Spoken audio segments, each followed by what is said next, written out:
चा जो कट रचलेला गेलेला आहे, या हत्येच्या कटामध्ये धनंजय मुंडे यांचा सहभाग असल्याचा आपण आरोप केलेला आहे, मात्र त्यांच्यावर अद्यापर्यंत चौकशी होत नाही. आणि अशा परिस्थितीत नेमकं तुम्ही कोणावर नाराज आहात आणि यानंतर पुढली भूमिका आपली काय राहणार आहे? नाही नाही, आरोप नाही येतो. आरोपी जे आत्ता पकडलेले ते स्पष्टपणानं त्या धनेशी बोललेले फोनवरती. सगळे कटर असलेले. ते बीडचा कोण धरलेला आहे तेही त्यांच्याशी कायम बोलतोय. तो कोण बडे आहे तोही धरला नाही.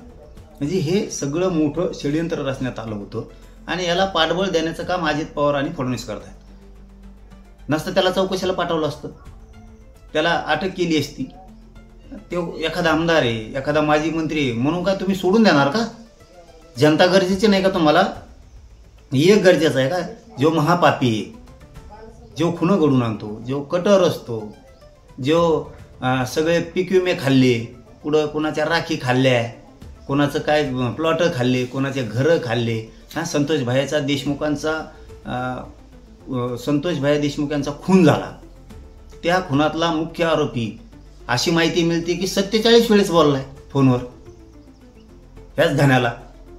मग तुम्हाला चौकशी करता येत नाही, अटक करता येत नाही. एक माजी मंत्री आहे म्हणून त्याला वाचवायचं आणि गरीबाच्या लेकराचे मुर्दे पाडायचे.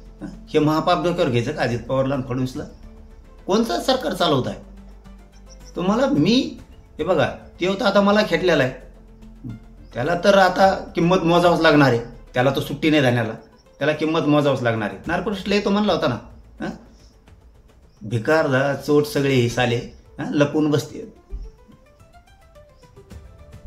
आणि त्यांच्या आडुंगीला पाहिला आता सरकारच्या, त्यांच्या जाऊन पायावर लोळतो, त्यांच्या पाय चाटीतो, तिथं जाऊन त्यांच्या पाया पडतो अजित पवारच्या आणि सांगतो मला याच्यातून वाचवा, मला चौकशीला जर नेलं तर मग कसं व्हायचं, मला याच्यातून वाचवा, याच्यानंतर मी अशा काही करणार नाही, मला वाचवा.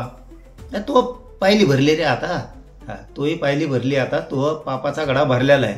त्याच्यामुळं तू वाचूच शकत नाही आता कशातूनच.